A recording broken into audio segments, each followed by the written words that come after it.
I took in packages for my neighbor while she was away. A month later, she claimed I stole jewelry worth thousands. I was shocked. Then she filed a lawsuit. "You're a thief in nice clothes," she told the judge.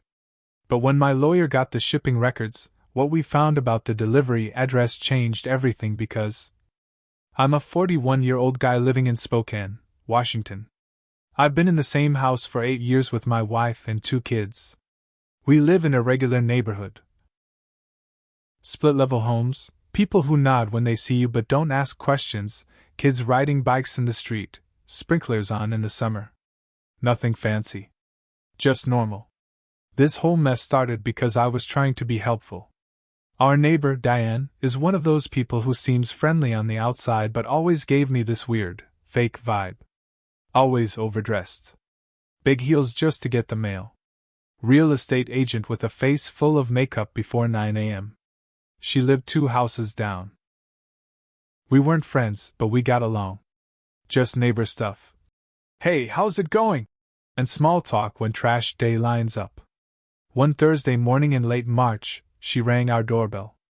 I opened the door, and she smiled like she practiced it in a mirror.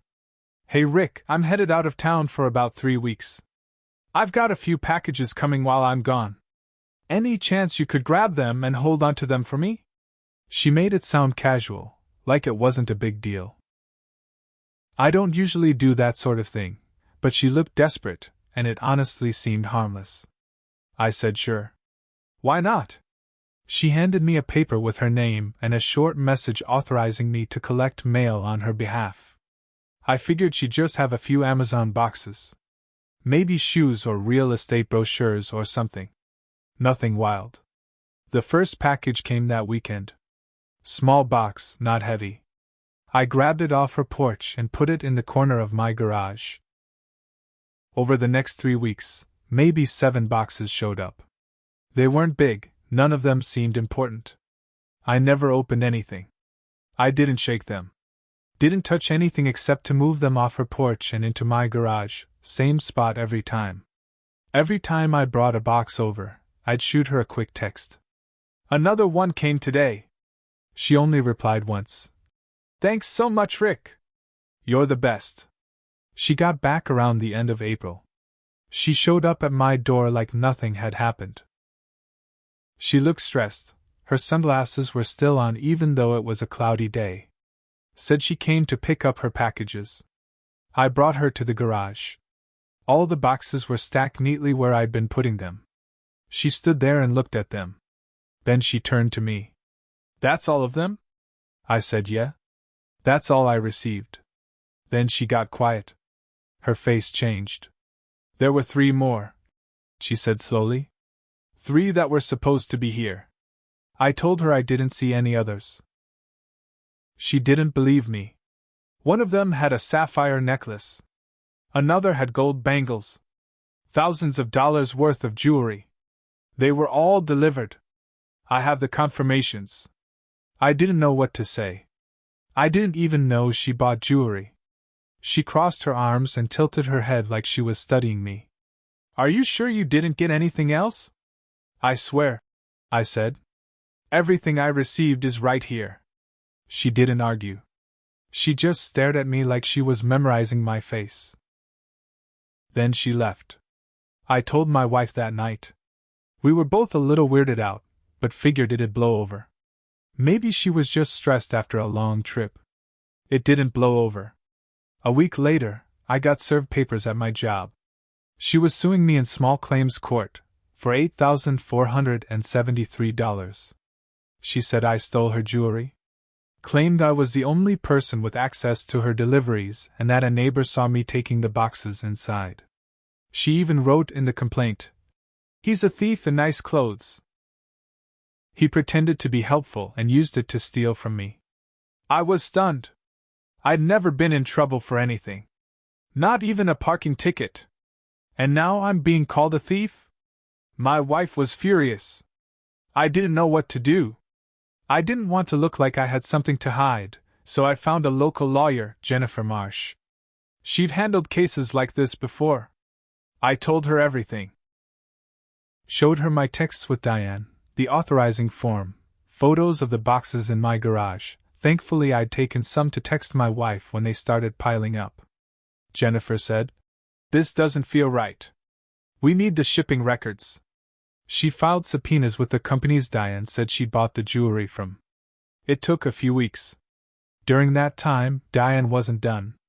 She started going around the neighborhood telling people I stole from her. That I was playing nice but not to be trusted. One guy I used to talk to every morning suddenly didn't say a word. My daughter wasn't invited to her friend's birthday party across the street. Diane was poisoning the well. And I couldn't say much while the case was active. Finally, the court date came. Diane showed up looking like she was walking into a business pitch. Tight red suit. Hair perfect. She even smiled at me like this was a game. The judge asked her to explain. She said I agreed to hold her packages. That 3 valuable jewelry items were missing. That I was the only one with access. That she had proof of delivery. That another neighbor saw me moving boxes. Suspiciously. I sat there just stunned. When it was my turn, I told the judge exactly what happened. Every box I received, I stored. I never opened anything. I didn't even know she bought jewelry until she told me. Then Jennifer stood up. She held a file in her hands and said, "Your Honor, we have the shipping records from each store." She laid it out. The sapphire necklace was shipped to 4132 East Bristol Lane. Not Diane's address. The gold bangles? Delivered to a Cheryl Marks. Signed for. Different name, different house, totally different street. The third package? Never delivered. Returned to sender after 3 failed attempts. None of these packages ever made it to Diane's house. Not one. Jennifer said. Our client never received these items because they never arrived at his home. He couldn't have stolen what wasn't there. The judge looked over the documents. He turned to Diane. "Do you have proof these were sent to your house?" She stared at him. Then at me. Then back at him. She shook her head. There must have been a mistake. He leaned back in his chair. The mistake seems to be this entire lawsuit. He dismissed the case. But that wasn't the end. Not even close. Because what Diane didn't know, Jennifer was planning something else. And what happened after that changed everything. After the judge threw out the case, I thought it would stop there. But Diane wasn't finished. She lost in court. Got caught lying. But instead of being embarrassed or backing off, she got worse. The next day, someone spray-painted "Thief" on my garage door. Big black letters. My wife found it first. She screamed my name from the driveway. I ran out and just stood there, staring at the word like it was written in fire. We called the police. Filed a report. The officer asked if we had enemies. I gave him Diane's name. He didn't say much, just nodded and wrote it down. I knew it was her. No one else would do something that messed up. We painted over it. I installed security cameras the next day. Bought the good ones, motion activated, with cloud storage. I didn't want to be caught off guard again. That weekend, we got a letter in the mail. No return address. It just said, "You may have fooled the court, but you know what you did." My wife read it twice, then tore it up. She was shaking. I was getting angry. Not scared, angry. I told Jennifer. She didn't flinch. "I've been building the defamation case," she said. "We're not just going to make her stop, we're going to make her regret starting this." She sent Diane a formal notice. We were suing her for defamation, slander, and harassment. We had screenshots of her telling neighbors I was a thief. A neighbor across the street agreed to write a statement. Another mom from my kids' school texted us that Diane tried to warn her about letting her son come to our house. We had screenshots of that too. Jennifer said. "She tried to destroy your reputation. That's not just cruel. It's illegal." We filed the case. Diane was officially being sued. Then something weird happened. About 2 weeks later, I noticed a white SUV parked across from my house. Same time every day, late afternoon. Engine running. Tinted windows. First time, I ignored it. Second time, I started watching. Third time, I walked up to it. Before I even got close, it sped off. I got the license plate and gave it to Jennifer. She looked into it. It was registered to Klein and Associates LLC. Diane's name. Her company. She was either sending someone to watch me, or she was doing it herself. The next day, I caught her outside when she was walking to her car. "Stop harassing my family," I said. She paused, turned slowly. "I'm just making sure you don't steal anything else," she said with this fake, smug smile. "You already lost," I said. "You looked like a liar in front of a judge." She leaned in closer and whispered, "People don't care what the judge said. They know what kind of man you are." Then she drove off. I stood there, heart pounding. I thought about the kids. About my wife. I had to finish this. That night, Jennifer called. She said, "You might want to sit down."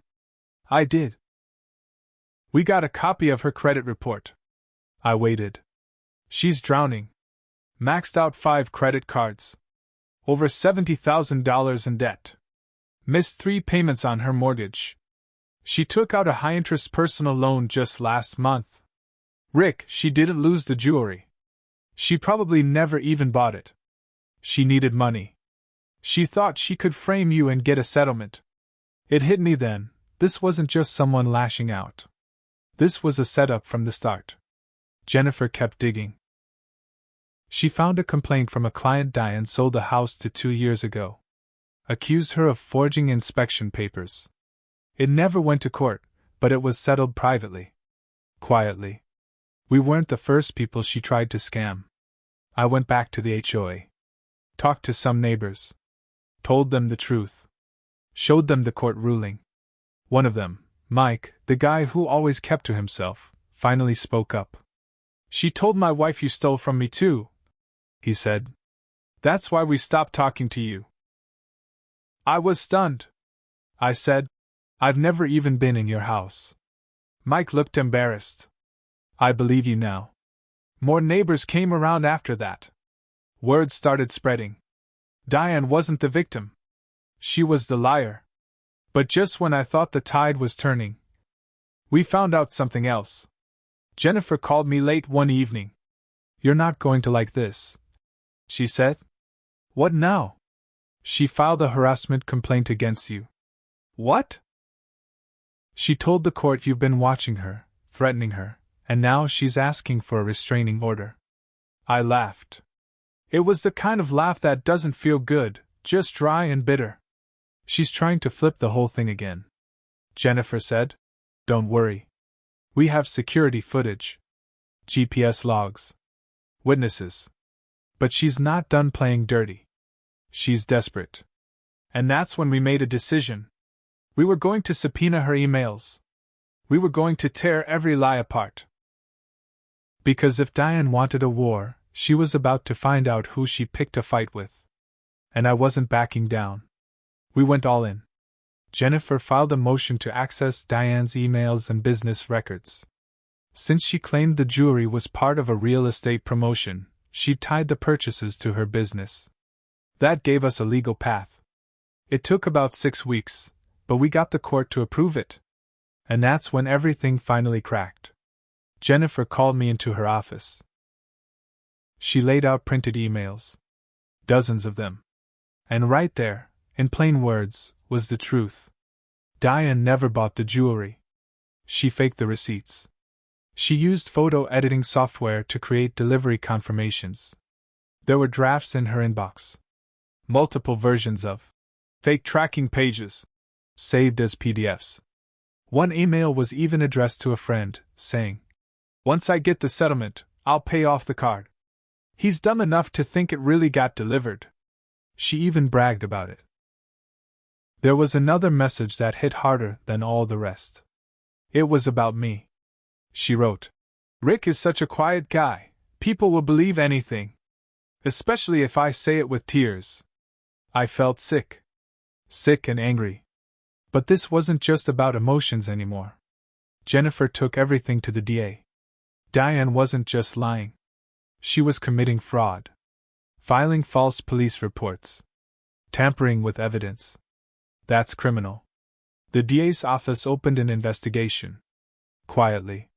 They wanted to catch her off guard. Meanwhile, our lawsuit moved forward.